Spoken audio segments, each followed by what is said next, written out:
I've been bullied about my weight since I was 11 years old. She started out at 198 pounds, and she's down to 140 pounds. Does anybody disagree that if we can stop childhood obesity from a health standpoint, that we should? What happens when you put a child on a diet is that you actually... Nobody said anything about dieting. You're wanting to ignore health because you want to run a social agenda.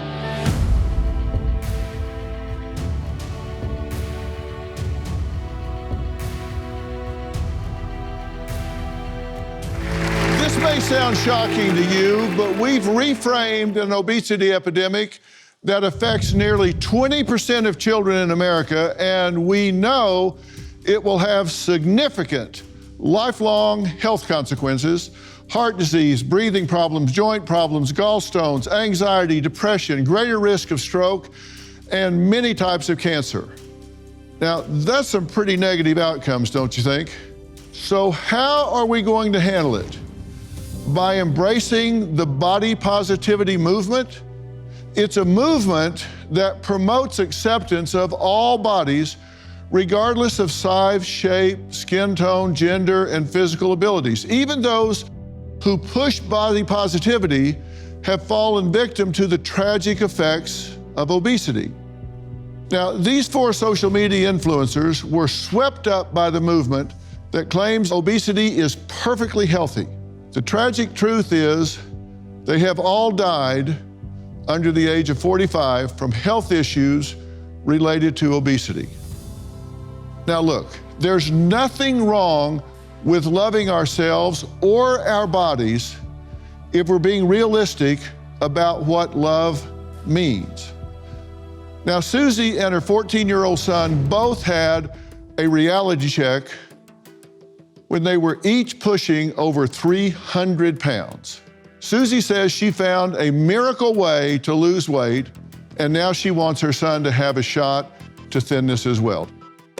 I'm here to share my weight loss journey using doctor-prescribed GLP-1 medication and taking my son Jeremiah, who's 14, on the same journey. It's always been really difficult for me to lose weight. I've never been into sports. I didn't really have any interest in doing football, soccer, anything like that. I tried doing keto, and it just wasn't for me. Too many limitations. When the pandemic came, Jeremiah was gaining so much weight. He started turning to emotional eating as well. I was really bored, and I feel like it was a lot of just binge eating. I was just downing a bag of chips, and I wouldn't even notice. My dad showed concern for it. He would go into my room and just see all these packages everywhere. I would say I had a bit of a depression room. It was always dark in there. I just felt numb whenever I was emotionally eating. The only thing that was on my mind was food. At my heaviest, I was probably around like 350. That's whenever my mom came to me about the shots and how it was similar to this drug I had been seeing all over TikTok. And so I was really interested. And the first week, I noticed instant results. I was not hungry for probably like the first 3 days. At one point, I was losing a pound a day. The next dosage wasn't available. We couldn't get our hands on it. I've gained like 5 pounds back. It's difficult because I'm hungry kind of like all the time, and it's okay to be hungry, but it's not okay to starve, and I just kind of don't know the difference between the two because I don't know if I'm eating too much or too little. Once I get the shot again, I think it'll be smooth sailing. Well, welcome to you both. Thank you for having here. us, Dr. Phil. What made you realize that you had to take control of your weight, that you really wanted to make a change? A doctor visit. When they're telling you you can die of this weight that you have on your body, that is something that I can control, right? So I was told that I was borderline diabetic and that I was potentially gonna die of a stroke if I didn't lower my blood pressure. So that was my moment, like, my children need me and I need to do something to change and lower my body weight. Okay. And Jeremiah, do you feel like your current weight is a problem to you in the way you live your life, feel about things, choose activities? I would say yes and no. Emotionally, I really don't feel like it's affected me a bunch, but I feel like physically, you know, just different things. Like being on a plane, it's a little bit like tighter, and like finding clothes, it's a little bit harder than for people who aren't obese and heavier. So I feel like it's a give and take, yes and no. You say the quarantine was hard for you. Yeah. How so? There was nobody to keep me accountable. There was nobody there watching me. And I feel like before, even though I was heavier, I feel like I gained a lot of weight just emotionally eating all the time during quarantine. And how do you feel about what's identified mostly on the internet as the body positivity movement? I think it's dangerous to be promoting that it's okay to be unhealthy. Especially as a mom of teenage kids, they're influenced by what they watch. And so I was very fearful that they would embrace this body positivity. I think it has a give and take to Jeremiah's point. I think it's great that people feel great about what they look like, but they should really prioritize their health. Yeah. You were bullied at school. Yeah, in elementary school. And do you go to school now? No, I'm homeschooled right now. Why? Last year was a little bit rough for me, mentally and also physically. So I just took a year to just work on my mental health, work on my physical health, and just take a year to take a break from everybody. And even social media, I haven't been on there. I'm just taking a break completely from my peers. How do you feel about the body positivity movement? I think it's fake. I think, honestly, people are just using that as a cover-up. Nobody's gonna be extremely excited that they're fat. And if you are, that's not exciting. That's not something to be proud of. Well, let me weigh in on this right up front, because I want to be very clear about my position on this. A lot of people don't like to take positions. I take positions. I think the body positivity movement is really dangerous if they're glamorizing that, oh, hey, this is great, this is okay, it's, you just need to go with it. I agree. I think what's also dangerous is if you allow your self-image to vary with your body image. You've lost how much weight? 40 pounds this year. You're not a better person because you're less here. Agreed. You weren't a worse person when you had 40 more pounds on you. You have the same spirit, you have the same heart, you have the same devotion to your children and your family. You're not a better person because of how much you don't weigh or how much you did weigh. To that extent, I agree with body positivity. What I don't agree with is glamorizing that, hey, this is a good thing, that we should celebrate being overweight. And promoting obesity. That to me is where they lose me. Your self-image should not go up when your weight is where you want it to be and down when it's not. Those things should not vary together. Do you follow what I'm saying? I agree. It's a big deal, and I'm going to talk about that a lot. Coming up, Susie says she went to social media for advice on the shot. We'll talk about the shot when we come back. It's the season of giving, but not the season for going broke. Dr. Phil here with your mental health moment, brought to you by my good friends at Michael's. Your one-stop holiday shop to make the season bright. With everything you need to create a joyful holiday ambiance for every style, space, and budget. February is one of the worst months for depression because that's when the holiday bills hit your credit card statement. Right now, you need to decide, how much money are you going to spend? How much money can you spend? How much money can you afford? Instead of trying to buy somebody a big screen TV or something else you can't afford, think about it. Maybe you want to buy a beautiful candle and sit down and write a heartfelt letter. Let people know beforehand, hey, please don't buy us expensive gifts. We can't do that this year, and it will be uncomfortable for us if you do. So we've set a limit. We're going to do what we can do and what we can live with after the fact. Or recommend having a secret Santa or something like that. But don't allow yourself to get pulled into a financial trap. Christmas has become a real commercial time, and it can take a year to get out from under it just to get back in it again. Think of how nice it will be to get through those holidays without any debt. Now that is a great gift for everybody you care about. Thanks again to Michaels for ensuring that holiday enthusiasts and last-minute shoppers can find what they need when they need it. Michaels, your destination for everything to create anything. In stores and online at michaels.com. Susie says the semaglutide shot has been a miracle for her struggles with food and weight. In 10 months, she said she lost nearly 40 pounds. Now, Susie says her 14-year-old son, Jeremiah, is following in her footsteps, struggling with his weight. She says the pandemic and social media just didn't really help. I am on TikTok avidly. I love just scrolling on my For You page. And of course I do see those mukbangs. Mukbang, it was invented in Korea, and it's pretty much somebody recording themselves eating a good amount of food and just eating in front of a camera, talking, consuming all of that. It makes you want to eat it. This is the last bite of the burger. Social media has made an impact on Jeremiah's life. They're called influencers for a reason. And so when you find something that interests you, you're gonna go down a deep rabbit hole and spend hours and hours scrolling. Again, you're in a pandemic. TikTok is taking off. The children's eating habits definitely changed.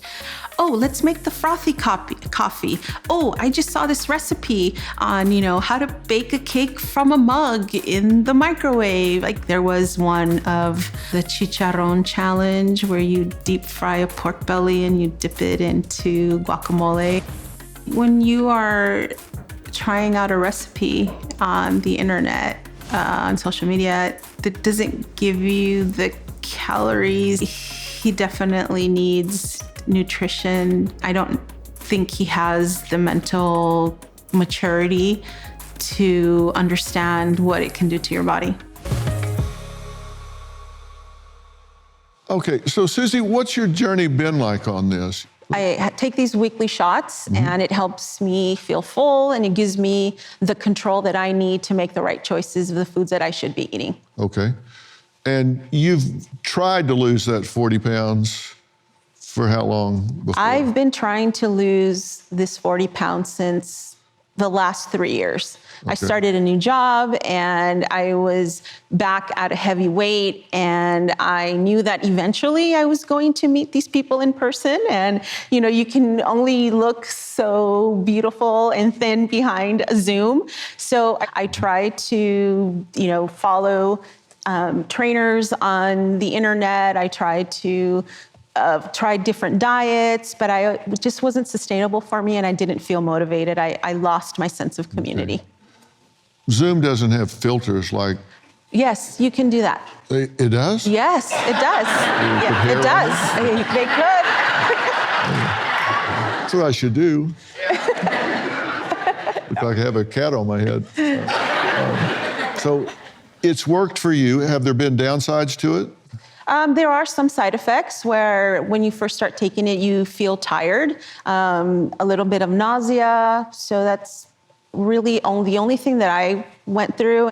Why do you feel like your son needs to be on the same thing? I'm worried about his health. He's a very confident person, and I've always instilled in that. Don't worry about what people think about you, but I want him to be a healthier version of himself so that he can achieve the things that he wants to do in life. Have you started taking the medication? I had the medication for about a month, and it was really successful, but we could not get the next dosage for it since it's at such a high demand. Jeremiah, you say having less hunger makes you feel more in control. Mm-hmm. Have you done other things? Have you taken your own destiny in your hands and worked hard and gotten out on the track, broken a sweat, put together a healthy eating program? Yeah, I wouldn't have breakfast. I would do intermittent fasting, and then I would go for a 3-mile walk, which only took like around an hour, then start my school, and then I would have like a salad or a sandwich for lunch, and then have like pretty much whatever I wanted for dinner and save my calories for dinner. Yeah, you don't want to go on a diet. No. Right? No. You want to get a lifestyle that you can sustain across time. That's right. Yeah. But there's no way to do this in a sustainable way without working hard. I mean, Yeah. you get that, right? Yeah. Coming up, we're going to meet a mother who lost over 100 pounds on this injection, semaglutide. So she decided to put her 15-year-old daughter on it too. We're going to meet them next and see what they have to say. According to the National Association of Anorexia Nervosa and Associated Disorders, girls as young as 6 years old start to worry about their weight. 6 years old. And by 14 years old, 60 to 70% are trying to lose weight. Now, risk of developing an eating disorder is 18 times greater than their non-dieting peers. Now, hear what I just said. 18 times greater.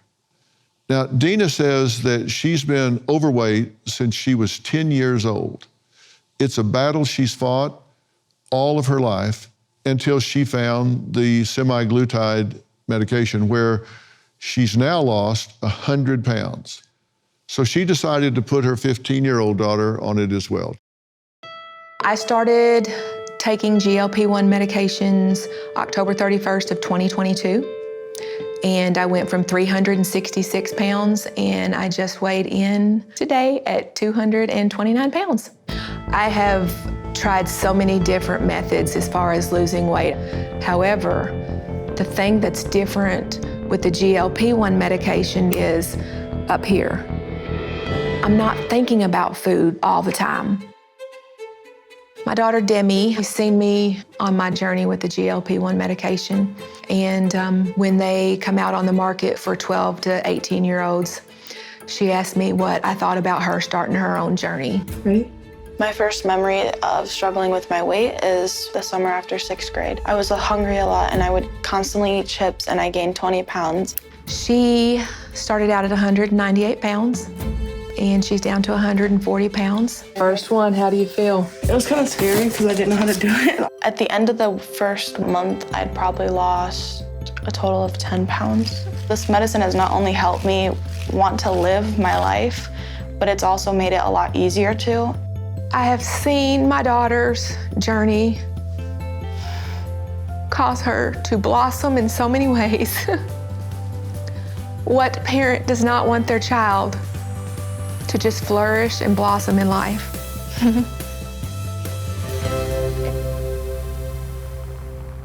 Well, thank both of you for being here.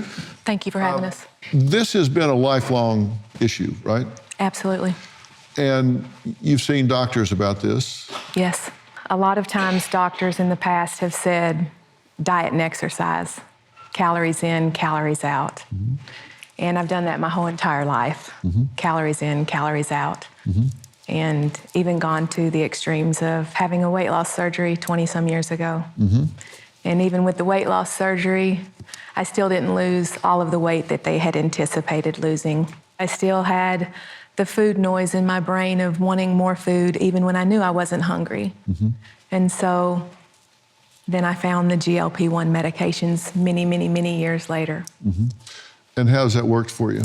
The GLP-1 medication has been a game changer completely. It's like nothing I have ever experienced in my life. Mm-hmm. And for the first time in my 51 years of life, I feel like, for a lack of words, a normal person around food. Mm-hmm. There's no other way to explain it. Demi, this is something that you've had to deal with as well. Mm-hmm. You've been bullied at school. Yes. How so? I've been bullied about my weight since I was about 11 years old. I even had a best friend who bullied me about my weight a lot. Even went to the extremes of if I went to her house, I couldn't eat anything and I had to work out with her, constantly comparing our sizes. It was just really hard because I thought that's what a friend was. So I didn't know any different. And I thought that was completely normal to be treated that way. And I've battled bullying with my weight up until about this upcoming school year. Mm-hmm. This affect how you felt about yourself? Yes, a lot. What did you say to yourself? I felt just disgusted by my body. I remember there would be times I would just stand in the mirror and look at myself and hold the extra weight that I had, and I would just cry because I hated who I saw. And that led to me having really bad mental health issues, even to the point where I started self-harming. You say that your pediatrician is hesitant to prescribe the meds that you're wanting to do. They finally relented, but were hesitant? Yes, at first, she really wasn't on board with doing it. And I said, well, doctor, first off, you prescribed it to me. So obviously, you're on board with the medication to begin with. And I realized that she's your first teenager that you're going to be prescribing it to. And if I didn't think it was something that would benefit my child, or if it was something that would be harmful to my child, I would not ask you to prescribe this to her in the first place. And if this was something that had been around when I was a teenager, it could have completely changed my life. And I said, so how about we come up with a game plan and allow her to try it for 3 months? And between myself and Demi and you as her doctor, we work for 3 months to see what type of progress she can make. And that's where we started her journey. And this has worked out for you? Yes. Coming up, we're going to meet a woman who says she was just miserable spending her entire life trying to get thin until she had an epiphany. We're going to talk about that when we come back. In times of uncertainty, stemming from economic volatility, political shifts, and global events, it's crucial to work together and unite as a country for a brighter future. Amid these challenges, it's important to take proactive steps to monitor and protect your finances and retirement accounts. That's why I'm turning to physical gold and silver to help protect my accounts, and you should too. Gold and silver prices reached record highs this year, and central banks are buying gold like never before. So get started today with Preserve Gold, the only precious metals company I trust and recommend. They have hundreds of 5-star reviews and millions of dollars in trusted transactions. Preserve Gold is giving away a free precious metals guide with information on how to help protect your accounts. Just text Dr. Phil to 50505, and you can get up to $15,000 in free gold and silver with a qualified purchase. So don't wait. Text Dr. Phil to 50505 to claim this exclusive offer from Preserve Gold today. For body positivity, at first, I really do think that the movement was positive. People were empowering each other and empowering themselves. But when you're parading yourself with zero shame, that's disgusting. Promoting obesity, that's not something that I promote. Am I obese? Yes, but that's not who I am. I'm not making that my personality. Jeremiah says the body positivity movement is definitely not for him. Now, Virgie is a body positivity influencer who says she was miserable spending her entire life trying to get thin. When she realized there were people who looked like her, she dedicated her life to changing the culture's attitude about weight. Hi, this is Virgie Tovar, and I am going to smash the scale this year because there's no accurate way to weigh fabulousness. I started a campaign called Lose Hate, Not Weight. I wanted to tell people that it was not weight that needed to be shed, but rather the ideology that we aren't perfect no matter what our size. We know that 34 million people in the United States experience weight-based discrimination. I too believe that I should do anything in my power to change my body because I'd been taught that people like me were ugly and inferior.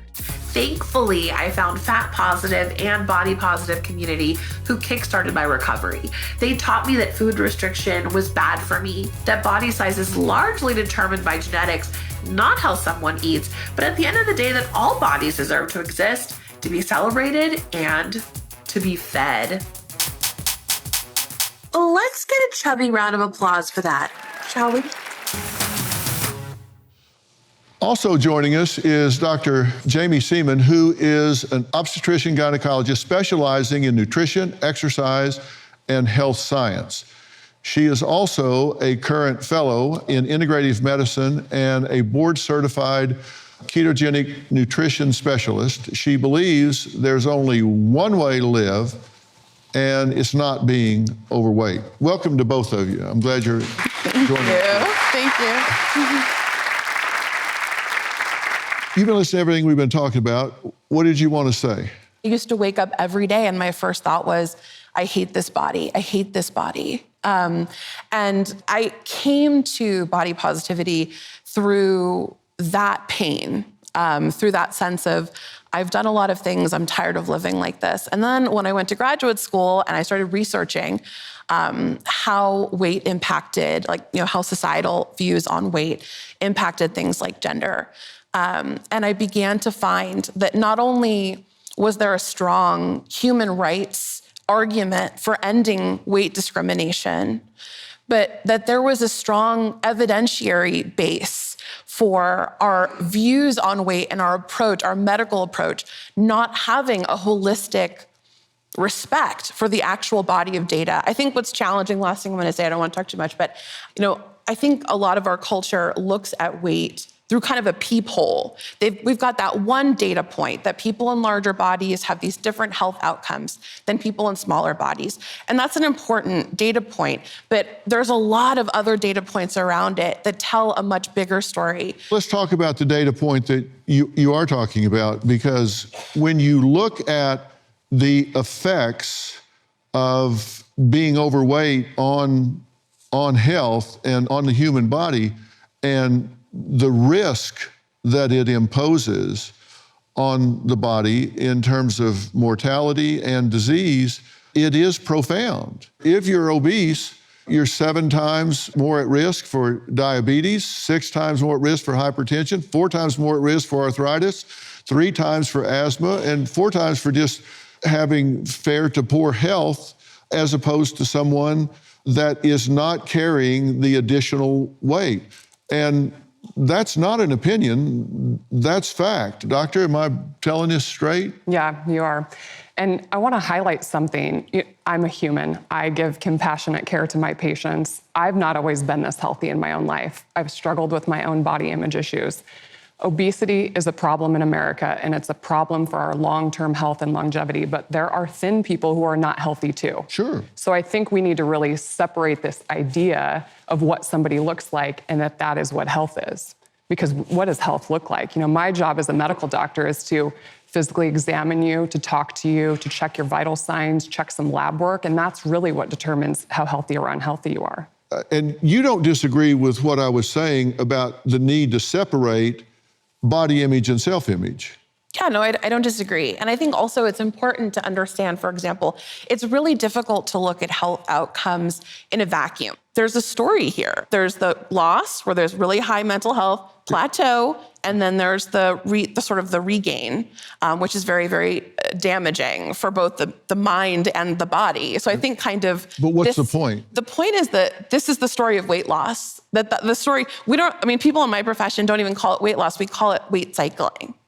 Because it's not, the life— But you don't think you fix that by glamorizing obesity?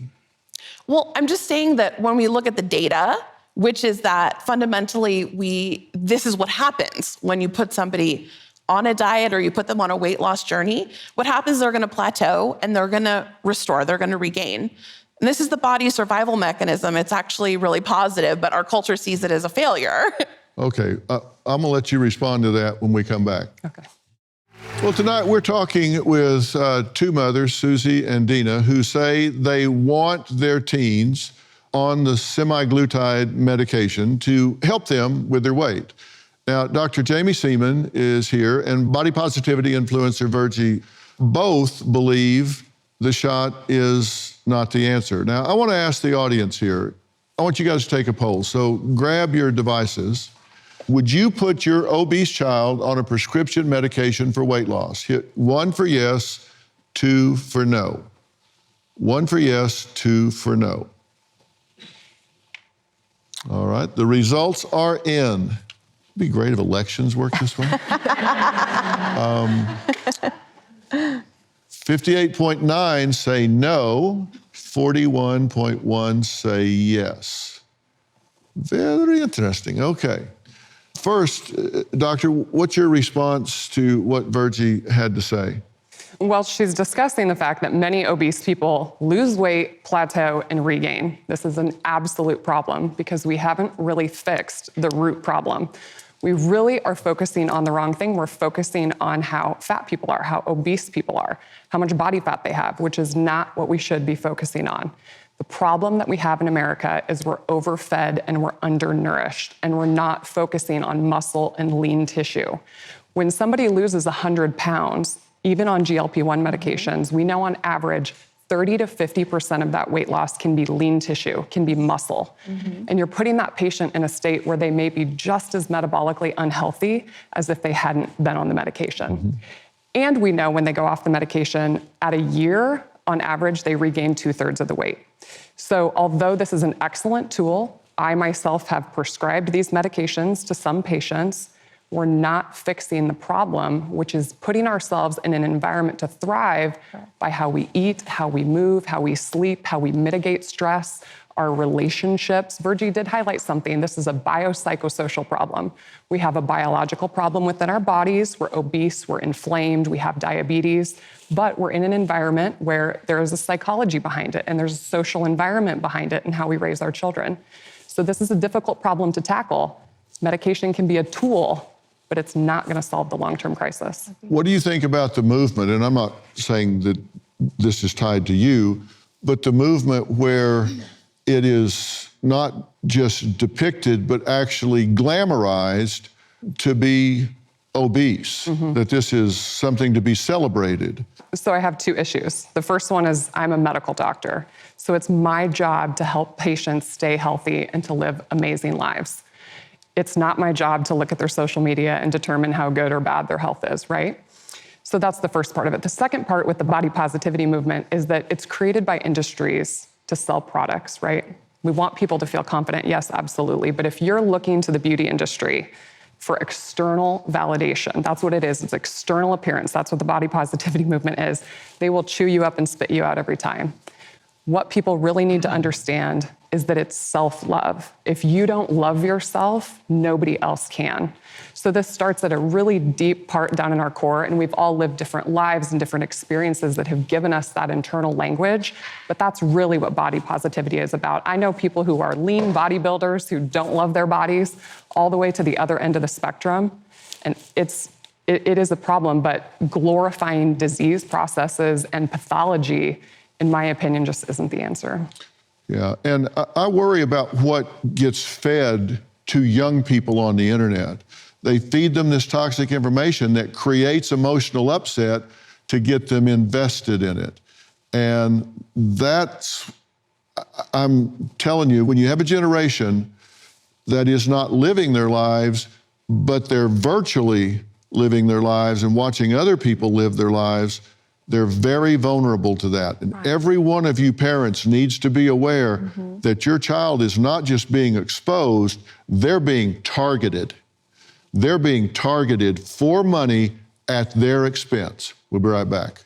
So I'm here with my daughter. She's making her breakfast, and it's so important that we not just tell our kids what to eat, good foods, bad foods, but we empower them with the knowledge to make their own decisions. What are you having for breakfast? Eggs. Tell us one good thing that you're getting from these eggs. Lots of protein. Anything else? Choline for my brain. Choline. She's so smart, you guys. So teach your kids. Obesity can harm nearly every system in a child's body. Children who are overweight have higher odds of staying overweight as an adult. I mean, the odds are like huge. So the bottom line, there's no debate here when it comes to stopping childhood obesity. It's something that we want to do for their well-being. Does anybody disagree that if we can stop childhood obesity from a health standpoint, that we should? Does anybody disagree with that? Do you disagree with that? I mean, I just think that it's a very big phrase, right? Like, at the end of the day, right, body diversity is a real thing. There are naturally bigger people. There are naturally smaller people. What happens when you put a child on a diet is that you actually set them up to, over time, not only go through the stress that happens when you're on a diet, which is psychological, it's cardiovascular.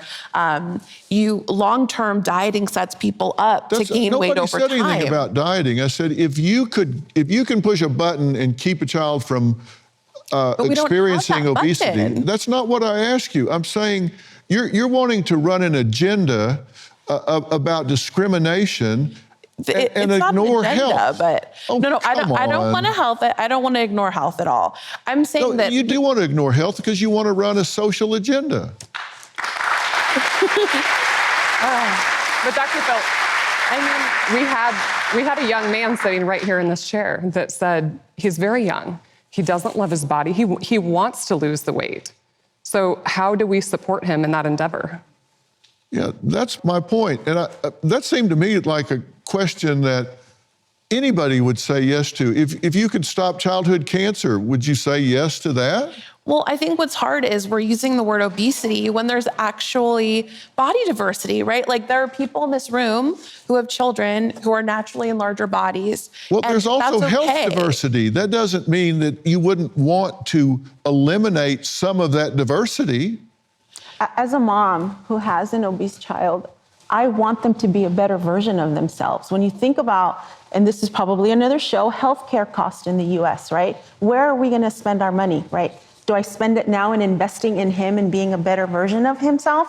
Or am I gonna spend it later when he's in a hospital fighting some type of disease? Who's gonna take care of him when I'm not here? I'm his mom. So I wanna set him up for success in his life so that he can make great choices for himself. I don't want him falling into a deeper depression. He is here and he is on national TV saying he is not happy with his body. What am I gonna do as a mom to help him? Right,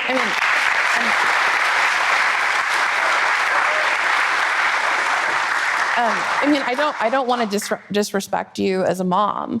I think what's really hard is when we have a form of discrimination that we know is very, very harmful and very virulent, especially in the medical care community, we have to get rid of it. In the same way that we would be very concerned about racism, we'd be very concerned about sexism. Then you work on the discrimination, not the obesity. You're saying you would preserve a certain percentage of childhood as obese so you could maintain diversity of body types? Well, no, I mean, not artificially. I think that's what we're actually doing now, is we're actually artificially trying to create children that in a size that they're not naturally. Jeremiah, you wanted to say something, and we're talking about you like you're not here. Those are just not the same thing. Race and the size of your body are just not the same thing. Of course, people are always gonna discriminate against your sexuality, your race. That's something you cannot just remove. That's human nature. That's part of who we are. We judge people on what they look like, their size, their color, their race, their sexuality, all of that. So you can't just remove that aspect. If you're gonna hire somebody in a job, you're gonna pick the person who looks nicer. You're not gonna pick the person who looks bummy. Well, I mean that kind of, hiring someone on the basis of how they look is discrimination. And absolutely, I think that's exactly, but you can't remove that. That's just part of life. That's always been a part of life. Well, but it should be removed, and that's what we should focus on. You can't boil the ocean. Final thoughts when we come back. Doctor, what can Jeremiah do? What can his mom help him do to change his journey health-wise? Yeah, I heard him talk about bits and pieces. He's trying to get out and walk more. He wants to move more. He has a little bit of a knowledge base as to how to fix this problem. But here's the trouble. We've really focused on move more, eat less. Calories in, calories out. It's been said in this show a couple of times. The problem with that mentality is if I throw you, Dr. Phil, into a swimming pool and tell you not to drown, what if you can't swim? He doesn't have all of the tools and skills that he needs, and this is something that you have to cultivate, you have to practice on a daily basis. He needs mentors and role models in his life to show him how to do it. He's just a young boy. So we need to teach him what foods are actually nutritious, not about calories anymore. Now it's about nutrients. It's about prioritizing protein in his diet because he's at an age where he needs to be building lean body mass. He needs to be building strong bones. But the other thing that he needs to do is he needs to get into the gym. He is strong and powerful and capable, and he is going to get so much confidence. he's going to gain so much confidence by seeing what his body can really do. I know he's never tried it, but sometimes I don't exercise to get better at exercise. I exercise to get better at life. To be able to run up a staircase and save a woman's life, to be able to get down on the floor and play with my kids. So it's not just about how much you can lift in the gym, but he's thinking about his sleep, he's thinking about stress, he's got some social environment, in place that's very supportive. But the low-hanging fruit is lifting weights and picking better foods. Agreed. Yeah. Jeremiah, how would you like it if Dr. Seaman was willing to help you and work with you to get on the right path? I would really appreciate it. She said that I'm strong and,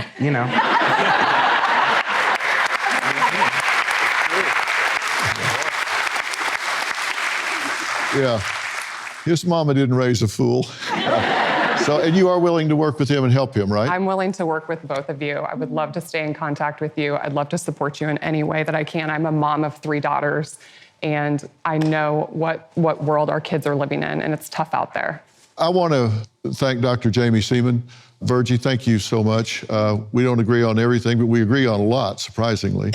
Just not everything. And that's okay. And I hope you'll come back when we talk about this again. Thank you. And thanks to all of my guests today. And thank you at home for watching, because here at Dr. Phil Primetime and at Merritt Street Media, we're going to continue to focus on the issues that we are all facing in our society. And boy, oh boy, do we have a lot to talk about. Also, my new book, We've Got Issues: How All Americans Can Stand Strong for Our Country's Soul and Sanity, is on sale now everywhere books are sold.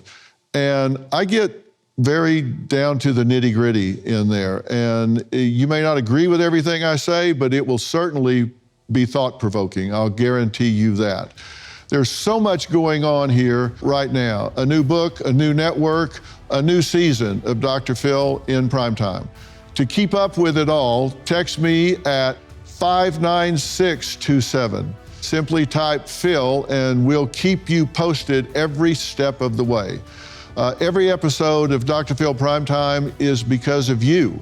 Real people, real stories, real solutions. That's what we're about. So head over to drphil.com and tell me your story. And you could very well end up right here on stage, right next to me, which is a lot of fun, right?